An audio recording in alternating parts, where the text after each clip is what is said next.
All right. Good morning, good afternoon, or good evening, depending on where you are in the world, and thank you for joining us. I'm Mark Adams, and welcome to today's webinar presented by Float Left and Jump TV. Today's topic is all about launching a next generation OTT service. Since we've started the new year, I think it's a great time, very timely in fact, to talk about doing something new in OTT, looking at your existing services and take it in different directions. There's never been a better time or a more competitive time to be in the streaming business. So we've got two experts joining us today.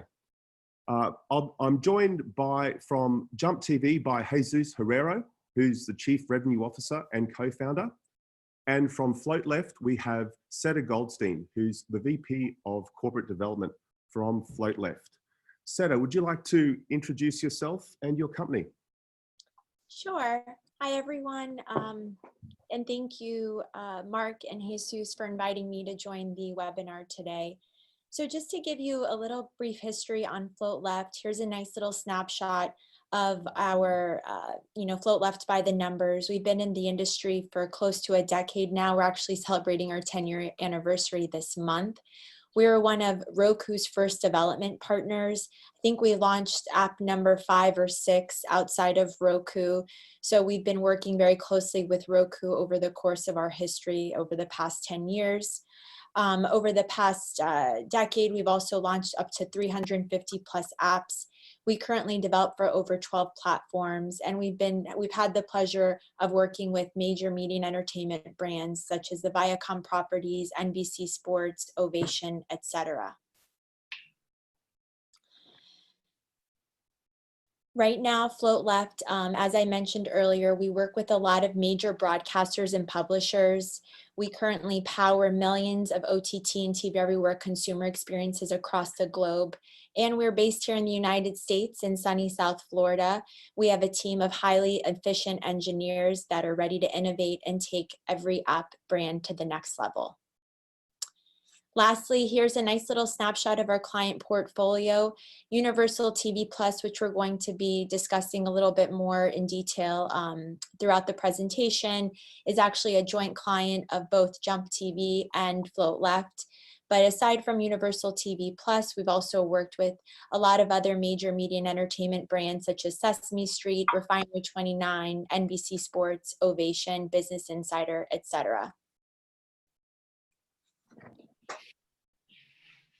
Hello, everyone. I'm Jesus Herrero, one of the founders of Jump. Thank you, Seta, for your snapshot of Float Left. Basically, what we do at Jump, we founded the company 3 years ago, and what we are doing is helping companies in the video and entertainment industry drive their business based on data. What it's called data-driven video. Our slogan basically is, at the end of the day, understanding the behavior of the users while they are using OTT services, and then doing actions to better engage them to the service and improve marketing effectiveness. We do that with a business toolkit that we have with several modules, ranging from recommendation engine, clustering tools, churn and retention module, and business insights, all connected to third-party marketing tools that allows our clients to launch marketing campaigns directly from our dashboard. So far, we've been in the market for 3 years. We saw the need of this tool. It's a business intelligence tool. And at the end of the day, we are helping companies like Seta mentioned, NBC Universal is one of our clients. In all Latin America, we are helping them make decisions based on data and also making better recommendations, personalizations, and the most important of all, helping them engage and retain the users in their service.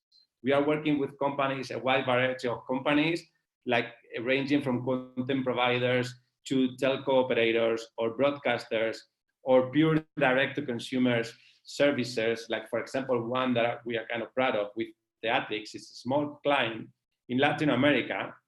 For example, they are doing a quite cool subscription service with 4K theater shows on demand. So basically, it's really interesting, and we see a lot of newcomers kind of attacking these niche contents or these smaller services that at the end they can grow quite rapidly if they are able to target these audiences globally. Okay. I think we can now. What we are doing with these clients, with some of the clients, as I was mentioning, it's helping them in some cases reduce churn, also improve number of video views by using a recommendation engine, and also improving marketing effectiveness by using this impact tool that we connect to our dashboard. So they are able to launch campaigns directly in a matter of minutes. This improves marketing campaigns quite rapidly. Fantastic. Thanks, Jesus. So I think the most important fundamental in any streaming service is the business model. And there's a number of different business models to choose from out there. We've got TV everywhere, direct to consumer. There's a lot of bundles right now from Disney and others, ad supported. So which is the right one, and what are the pros and cons of each? Seta, what's your perspective on that? Sure, thank you. So I basically wanted to divide this out between TV Everywhere, SVOD, AVOD, and I'll certainly also talk more into the bundles because I think that's also very important to mention. So just starting with TV Everywhere, I would say, maybe 5 years ago, that was a much more popular approach, even less than that, truthfully. That was a way to not upset the cable operator. So a TV Everywhere experience was more or less something that we utilized when we wanted to extend the experience to other devices, predominantly mobile, and then of course, Roku, Fire, Apple TV, and smart TVs. So a pro for that would essentially be extending the viewing for your audience, and then even just introducing them to the world of OTT. Nowadays, cable networks are not necessarily afraid of launching a direct-to-consumer product as they may have been 5 years ago. So with that, a con essentially from a TV Everywhere perspective is if you're only offering a TV Everywhere service, you are not necessarily capturing that cord-cutting audience. And as we know, every quarter we see that report in the trades how cable subscriptions have decreased significantly. So every time a TV Everywhere service may see that, I assume that they're probably, worried a little bit that their audience size is also significantly increasing, not just through their traditional cable, but even what their potential reach is on OTT. So there are pros and cons to that. However, I would say from within the next roadmap for 2020 and beyond, I predict that we are going to see less TV Everywheres. It's certainly a good starting point for cable networks, but I do think that essentially offering a TV Everywhere may be a hybrid with an SVOD approach so that you can also target the customer that doesn't necessarily have cable would certainly be a good next step. On the SVOD side for subscription video on demand, the con is, there's multiple subscription services out there. Now we have Disney Plus, we had Hulu, we had Netflix, HBO is also launching an additional service.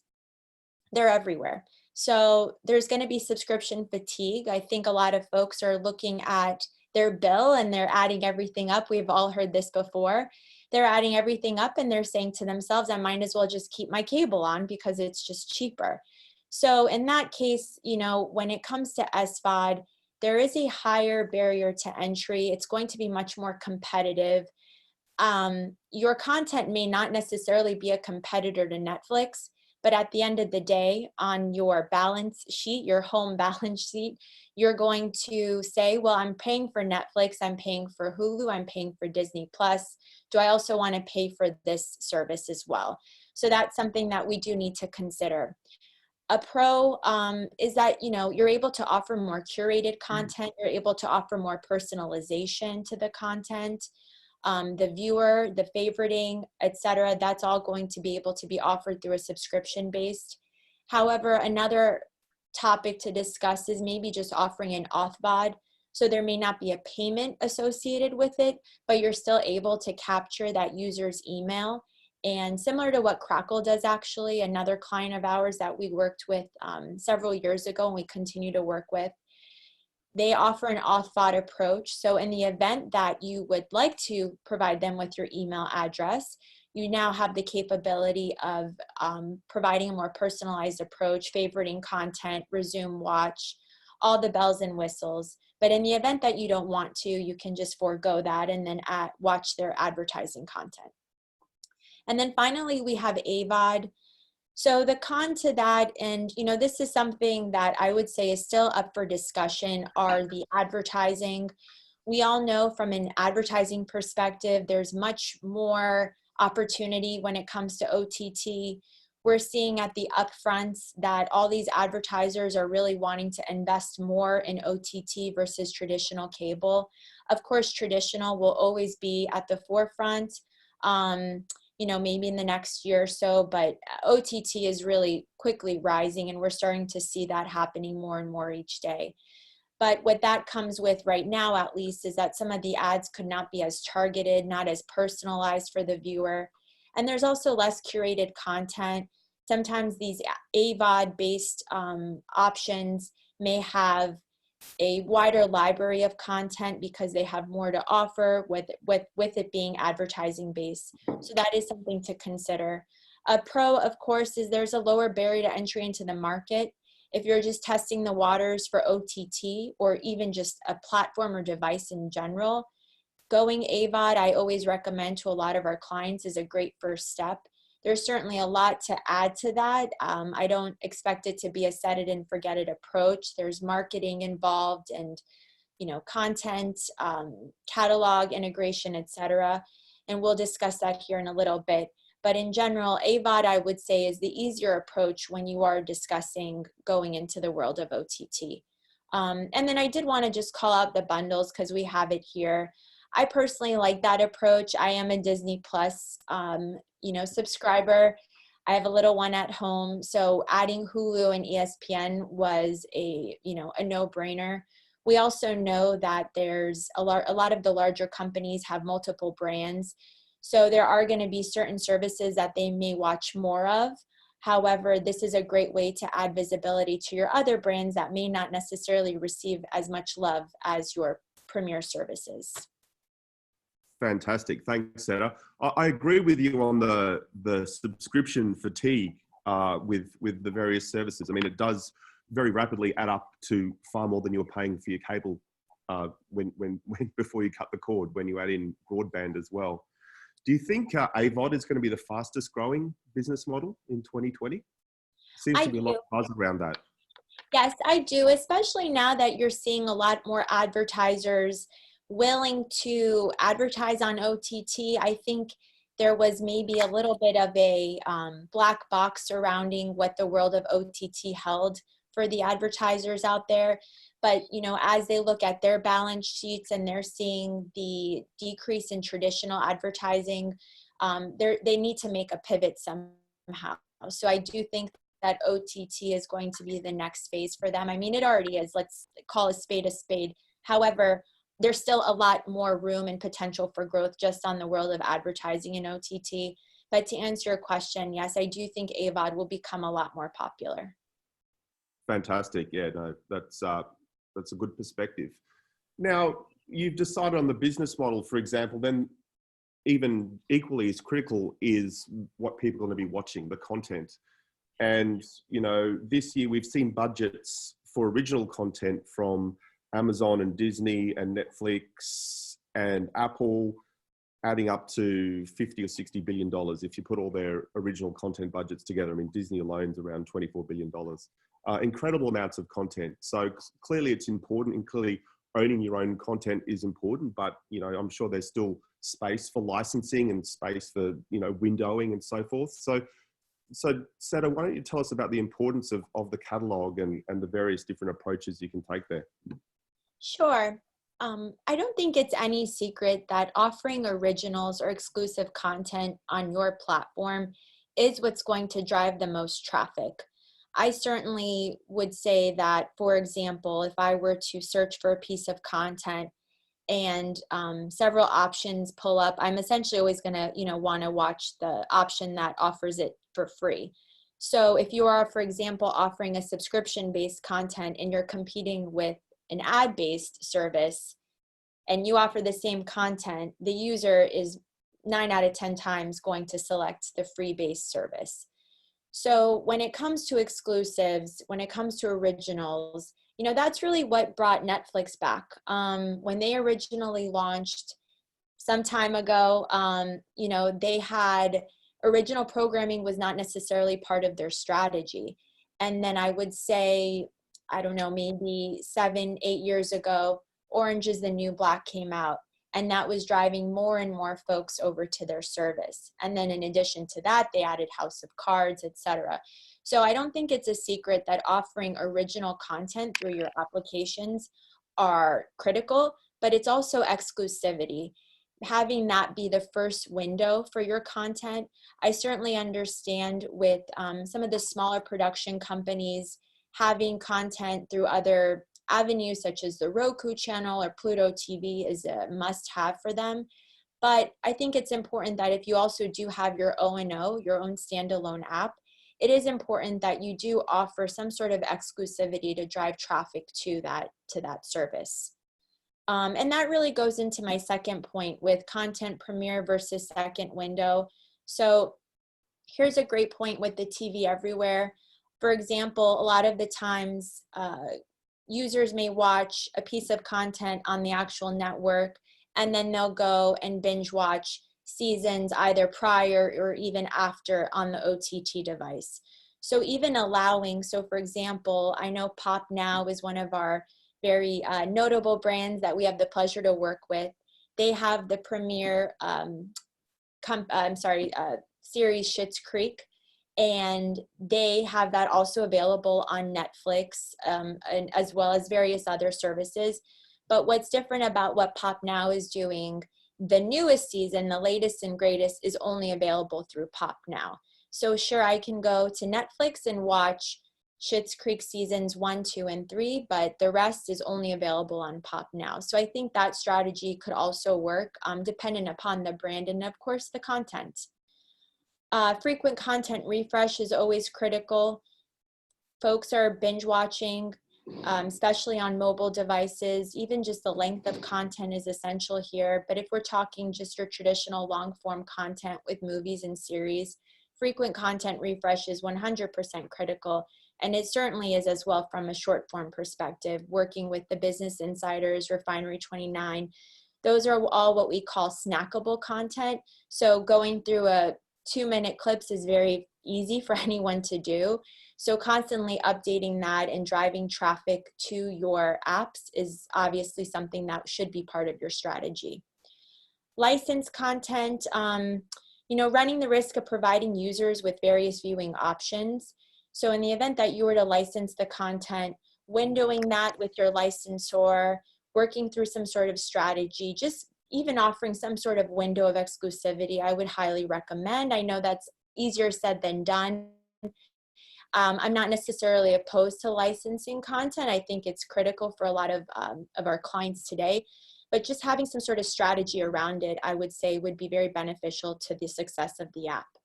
And then one thing I just wanted to mention is universal search. Ultimately, you may have, one of the most award-winning movies on your app, but if your user is unable to find that or your app, aside from marketing, of course, but universal search I'm seeing is becoming much more critical, not just on, through search through your app, but even offering it through Roku, Amazon Fire, and Apple TV, where a user really just doesn't know what app to go to, and they may just say, I just want to watch a movie with Harrison Ford. So they'll search Harrison Ford, and then hopefully that's the movie you have Harrison Ford with, and then they'll go directly to your app. So I do think from a marketing perspective, I would almost couple that with a marketing strategy, because universal search essentially does drive traffic to your app, and it's something that's all being managed via the platform. So the user is essentially there in the device, and all they have to do is just search for a piece of content, and that will lead them directly to your app. Very good. I think that's a really important point about search. You know, especially if you've invested a lot of money in the content, and you need people to be able to discover it. That's really critical. So, Jesus, did you have a comment on that around personalization and recommendations? Yeah, definitely. That's exactly what you're saying. At the end, there's companies spending like billions of dollars in producing content, and some other companies also spending quite a few big budgets producing and buying, licensing content. And then sometimes they are, they are reluctant to pay a little bit for a recommendation engine or do a personalization, an app personalization strategy in which you can personalize content by the user behavior. And I think companies, they have to start looking and they need to start looking at this more deeply, because I see companies increasing number of video views by more than 30-40% by using good recommendation engines and the personalization strategy. Of course, sometimes it takes time to rely on recommendation engines, because when, for example, they recommend you a movie you already saw, you start not trusting this that much, and that happens quite often. So, of course, recommendation engines needs to improve, but I think it's one of the key: discovery, personalization, and recommendation engine to make your content accessible to all the different target audiences that you have. So basically, I see a lot of innovation, potential innovation there. Definitely worth the investment, I think, compared to the investment in the content as well. Yeah. So the next topic I want to cover is differentiation. So you can differentiate by the content you have and the business model that you've employed, but you can also differentiate through the user experience. And your app can be available on several devices right now, and each user experience could be different, but it should be consistent. People should understand that that's your brand on each device. Seda, do you want to give us some perspective on actually creating differentiation around the multi-screen user experience? Sure. So essentially, every detail matters in OTT, and to take it a step further, it's also important to make sure that we differentiate between each platform. So what might essentially work for mobile does not necessarily work for Roku. So I think it's important that when we discuss strategy and just ways to differentiate your service from your competitors, it's also important to, take it to the next step and just identify even what platform you are, looking to differentiate yourself. I would say one of the keys to critical success is native app development. Here at Float Left, we develop natively for each platform. So we develop natively for Roku, Fire, Apple, smart TVs, etc. We see that it's, been a huge benefit essentially to building native apps, taking advantage of the core features that each platform has to offer. We've also seen a nice increase in App Store features, which is a nice free marketing tool that, sometimes we get surprised with from Apple, for example. So essentially, when you do build natively, you do have the opportunity not only to have a better user experience, the platform, Apple in this case, also prefers it. So they'll have a tendency to feature your app more and giving you that free advertising, which I'm sure everyone would appreciate. Another option is just personalization. That's a great way to differentiate yourself. I think from my, experience and really what I prefer, if I were to go into an application that I feel is personalized based on my viewing habits, so I'm not necessarily having to sit there and search through what's available, you're almost telling me, hey, based on your, viewing habits, here's what we recommend. I think that really does take it another step further in allowing for a better user experience. I know we touched upon universal search, but even just having robust searching capabilities, there are some users out there that are okay with searching through and, thumbing through essentially different options in different categories, and just allowing that inside your app would be a huge benefit. Taking a step, moving over to the AVOD side of things, even just adding server-side ad solution versus client-side generally allows for a better user experience. Ensure diversified ad inventory. I know this is still a little rough around the edges, and there's still a little bit more here that we need to do from a technology perspective, but just making sure that we're not running the same ad constantly, and that if the user is willing to watch ads, that we're making sure to take advantage of that opportunity. Again, creative placement of advertising. We know we can do the traditional pre-rolls, mid-rolls, etc., but there's other ways that we can also advertise, and we're seeing more and more of that. Even at CES recently, we were educated on some new technologies, which is really exciting to hear about. So even from an advertising perspective, it's not just going to be your, I guess, commercial that everyone's used to seeing. And then, of course, ensuring appropriate ads for the target audience and device. I know, for example, if my, daughter decides that she wants to watch a piece of content, I'm pretty sure she's not going to get targeted with a Ford commercial because there's nothing that she's going to do with that. She'll probably get targeted with maybe Leapfrog, etc. So just making sure that if you are advertising, that you are taking a more personalized approach on that. And then, as I mentioned earlier on, every detail matters. It's very easy to see what does differentiate yourself from your competitor. Not only do you want a better user experience, but when you're selecting your vendor, you also want to make sure that you're picking someone that you don't necessarily see as a vendor, but as a partner that'll help you grow that user experience, that OTT experience. Here at Float Left, we certainly don't want to take the set it and forget it approach. We want to see your business grow because essentially that will also help, Float Left grow and Jump TV grow, and we're all one big happy family. But one thing is important to mention that this is always something that should be evaluated. What worked for us in 2017 certainly doesn't necessarily work for us in 2020. So when we are looking at key differentiators, it's always evolving, and we're always having to just reevaluate and relaunch new updates and features on a consistent basis. For sure, for sure. And I hear you on the diversified ad inventory. There's nothing more frustrating than watching an AVOD service and seeing the same ad pod at every ad break. It makes no sense, and it's a bad experience for the consumer and the advertiser, quite frankly. Mm-hmm. Seta, are there any new form factors or interaction methods or device platforms? I mean, the device list and platform list has been pretty stable for the last few years, but do you see anything coming down the pipe in 2020 that people should be aware of when they're planning their new services in terms of platform or features like voice or any additional interaction methods? Yep. So I definitely think voice is it's a common request that we're receiving here on the Float Left side. So I do think voice is going to take a bigger role here. Something else just to mention from a platform perspective, Comcast, Charter, they want to stay competitive.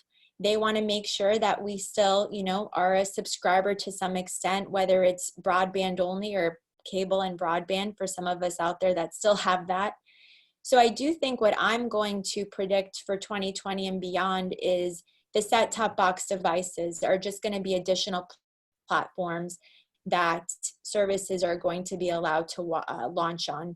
I know X1 announced X1 Flex. Charter, I believe, is also, if they haven't already, announced something as well. So their set-top box devices are not only going to be your traditional cable box that, would sit in your living room and just collect dust. They're also going to have the ability to watch other, subscription-based services. And that's really, I think, going to be critical within the next few years, is obviously getting on more platforms, but imagine having an app through Xfinity, considering the amount of homes they're in and the muscle behind Comcast. I certainly think that if anyone were to take that approach, I certainly think that it would also be very successful. Considering, by the way, that they're really, I think, taking a much more premium approach. Not everyone's going to be essentially allowed to launch. There's probably a much more involved process there. But even the store alone, probably doesn't have maybe more than 100 apps right now. I could be wrong, but it's certainly not as robust as what we're seeing with Roku and Apple TV. Yeah, you can't ignore the massive install base of set-top box, that's for sure. Now, once you've deployed your services, you've got the product launch and you're starting to get feedback from customers, you're generating, I think, probably the most important asset that any business can have in 2020, and that's data. Data is really the lifeblood of making these services more optimized, more efficient, reducing your churn, increasing engagement, picking the right content catalog. And there's a whole school of thought around data-driven video, which is really using the analytics and artificial intelligence and machine learning tools available to improve your service. So we want to start with Jesus by giving his perspective on how data can be used to improve the service. Okay, thank you, Mark.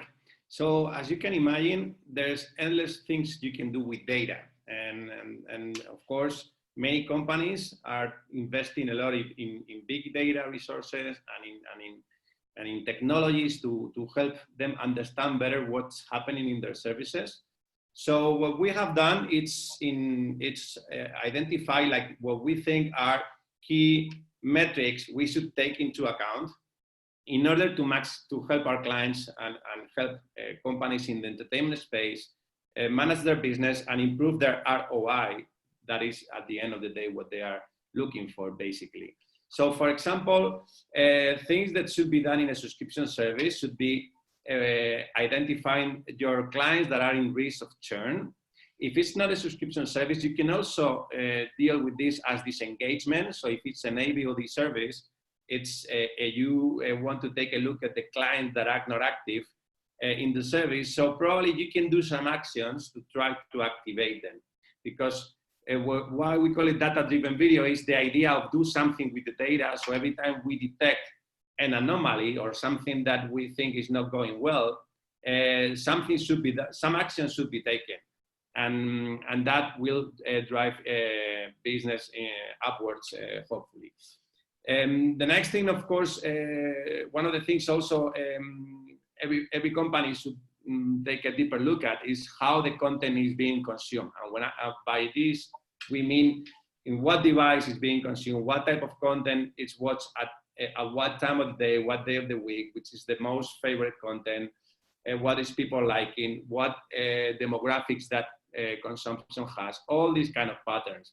At the end of the day, all the users consuming content in all the devices are living patterns of behaviors that can be analyzed and you can extract really valuable insights to do actions to maximize the experience and improve their engagement. So also, again, going back to recommendations, main really one-to-one recommendations, the technology is there to do personalized recommendation at an individual level. So taking actions in that direction, we think is the way to engage your users at the maximum level, and at the end try to make them not leave your service and engage to another one, because once that happens, it's proven that it's really hard to bring that back. Going to the next one, another thing that you can also do go back 1 second. So another thing that you can do is identifying different clusterings within your audiences. That's something also Netflix is doing, but let's the rest of the brands do it also. Like in all the different services, you have different communities that are behaving in the same way. So the first thing that you need to do is identify those different communities, and then either produce or buy content for those communities, or do actions to recommend content to those communities, or both. At the end of the day, it's like crossing the circle. What is the most successful content for these communities to engage them? So let's personalize and recommend and license that content as a priority. And for this, you can apply models, machine learning, AI. We've been asked a lot, how are we using these technologies to leverage the different services that we are helping with? And basically what we do there, it's we use it for predictions. For example, one of the things we are able to predict who is going to be churning in the next 3 months, or who is going to be disengaged to the service, or we can also use these technologies to clusterize and find the different communities in order to do promotions and do recommendations to the different target audiences. So for us, this is what is data-driven, and of course, there's many other things that can be done, endless, but let's start. Let's start with doing the most basic ones and a little bit more advanced when you talk about personalization and clusterization. But all these actions are having an impact in our clients' business. So that's what we think it's data-driven video in our experience.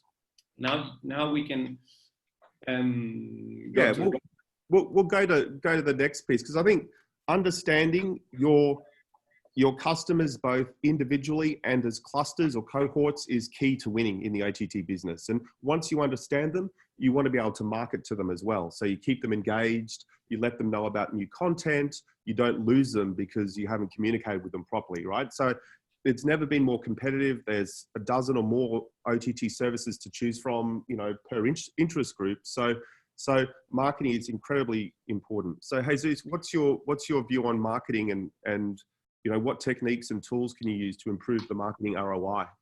Totally. So here with the audiences, we see like two steps. The first one is how to bring, of course, audiences to your service. That's like the first #1 challenge. And of course, for that, you have a lot of marketing actions and use, social media, ad campaigns, all these kind of marketing actions. But we are really into how to keep also your audiences engaged, because this is all even more relevant once they are there, to make sure that you make that audience happy, and they let's say stay with you as long as they can. So that's how we are implementing, and we are seeing the market on how many actions can you do or you should do with your actual consumers in order to keep them engaged. So basically, by tracking the behavior of all the users, as mentioned before, in your service throughout all the devices, we just put here some examples that can have direct impact on your ROI with not that much effort, because of course actions at the end is resources and money. There are some of them that are really simple, and it shouldn't take a big amount of money, and it can have a real impact on your business. For example, one thing that we usually recommend: send push notifications, just showing the content that is to the different clusters that you have and the different individuals. In this case, for example, when they are in trial periods, we are seeing in the market that normally the trial conversion to a subscription, it's around 40 to 50%. But of course, increasing that, it's possible. And it's possible by understanding the behavior of those users during the trial, no matter whether that trial is 7 days or 30 days. At the end, they leave patterns of behavior in that time. So it's good to understand that behavior and then do actions. A push notification can be one, but maybe we cannot use other tools like SMS or emails or any others. Another example, it's send, for example, emails or SMS campaigns to those users that are not so active in the applications or in the service normally, or even that they cancel the service. We can use these marketing tools. Since they are not so active in the applications, it will be more effective email or an SMS than a push notification. But in this case, for example, not many companies in the OTT space, when you leave or cancel the service, they send you a communication. Not many. And I think it's a really simple action. It doesn't take a lot of investment, and normally it has a good result. Of course, the promotion has to be powerful with some content that they used to like, and maybe you have a new license for that content, or a price promotion, or any other action that can have an impact. But this is something really simple and can be done really quick with no high investment, let's say. Again, next making personalized recommendation by customizing the UX. This is, as Seta was mentioning before, it's really relevant when you enter the service, your application, and you find the content that you like, let's say, in the homepage. I mean, if you like soccer, or and then you see the last, your team's last soccer on interviews, these kind of things will engage you to the service much more than if you enter and you need to search for content every time you go back to the application. Another thing that can, of course, and this, there's a lot of companies taking a deeper look at this, is how to produce content or license based on the different clusters or the different communities that you have in your service. Of course, when you launch at the beginning, you have to, let's say, make the best guess that your content that you have is going to work really great. But what we encourage our clients to do is to start tracking data from day one. So pretty soon they're going to have a feedback of what is the most watched content, what type of communities they have in their service, and what devices they watch more, at what time. And all this is going to give them all the insights to go back to the producers or produce themselves, and pretty much be much more accurate in what type of content will be successful. And of course, this is not 100%, let's say, result proven that is going to work, but it's going to improve results for sure on just going there and offering what you think is going to work. So it's kind of turning around a little bit, like based on what your users are watching more and all these insights, how to start producing in that direction or buying in that direction. And then the last one at the end is also, again, really easy, really simple to do with companies like Flowleft, in the case of showing in the best position of the best performing content, the content that you like most in the different applications with a different UX experience. So it makes really easy to find your most liked content on all the devices and the favorite time of the day that you want to watch that content. Yeah, I think that's an important one. Having a dynamic UI per device and per day part is critical, because people are watching something different, perhaps on the train on the way to work versus, at home on their Roku versus, on the kids on the tablet. So I think being able to activate a dynamic UX experience is really critical for content. What we're going to do now is take a look at a joint case study that Floatleft and Jump have deployed with a specific customer. And after that, we're going to go into some audience questions. So if you have any questions, type it in the chat window, and we'll get to them after we've done this this case study on Universal TV Plus here. So Seta, why don't you lead us off with this? Sure. So Universal TV Plus is part of the NBC Universal family of brands. It is a brand that is launching in Latin America, countries such as Mexico, Colombia, I believe Brazil, and a handful of others. They're launching on various platforms such as iOS, Android Mobile, Roku, Fire TV, Samsung, and Web, as well as Chromecast. I noticed we don't have that here. But this was all very strategic. We found that these were the most popular platforms in the countries that we were launching in. We certainly felt, in terms of the highest rate of success, that launching on these platforms will get Universal TV Plus in the most amount of homes as quickly as possible. They are a TV Everywhere authenticated service. They offer multiple brands such as Telemundo, Studio, E, etc. So there's various brands within this app alone. I think it's up to 5 now. They also have multiple 24/7 live streams. We're going to be including a live stream guide with them, which we see here on the right. This is specifically for mobile. As I mentioned, they're also going to be Chromecast enabled. We're going to have offline viewing, multi-brand display. This is also an integration with Jump TV. This is a mutual client of ours. But from a UX, UI perspective, this is more or less what we have. They did launch in market in Latin America. And right now we're in the process of launching them across Roku, Fire, and Samsung. Very good. And Jesus, what's the Jump perspective on this one? Yeah, well, we still, all we are doing right now is collecting data because they just launched. The good thing is we are already connected to basically for us, the main data sources are coming from the front end side of things, which it's Floodlet. We are already integrated with them, and also from the back end. So right now we are collecting all the data. They are just launching, but they are using all our 4 modules. So they are using recommendations, the clustering, the churn, and the insights. So basically, pretty soon, we will have a picture of how it's going on different business models by devices and by countries. And I think they are really, let's say, looking forward to start seeing the first insights to start driving the business based on data. And that's really relevant for us. Fantastic. And what are some of those data sources that you're collecting? So basically for us, as mentioned, normally we integrate with the data sources that the client has. This can happen in several ways. Either the clients have one data warehouse in which they have already everything ingested, or we need to collect to the different data sources of our clients. In the case of NBC Universal, we are connecting with them with Google Analytics, with Floodlet, with their backend system, with the subscription management system. All those are basically the most relevant.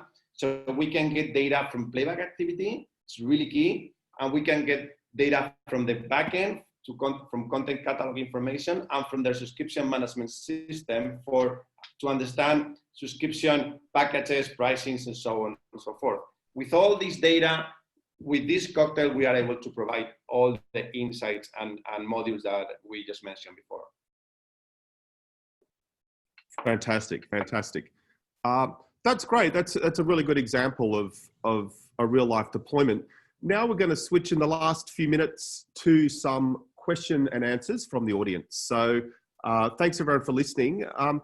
And there's a Q&A window. You can type in your questions. And the first question I've got here, I think this is best for you, Jesus. How long does it actually take to start seeing results from an implementation of AI and ML when you're tracking data in one of these services? It's a common problem, right? Common question that people ask, yeah? Yeah, that comes all the time. That question comes all the time. So basically, we have to differentiate. From the insights perspective, so just understanding insights, that normally happens in 1 month, let's say. From the churn and retention, we need at least 6 months of history to be able to run our models. Because we need, one thing is, we said to our clients, at least we need 6 months. More than that, we don't need 2 years because it's already, some data can be too old. But with 6 months, we are pretty much accurate predicting churn.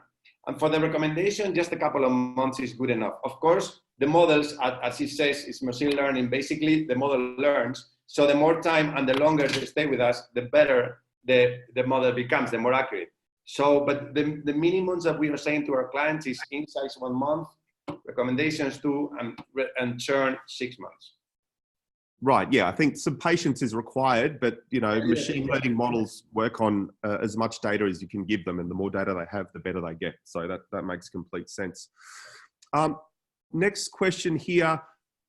We have one. What is the best way to get subscribers to sign up to a new AVOD OTT? Seta, would you like to have a go at that one first?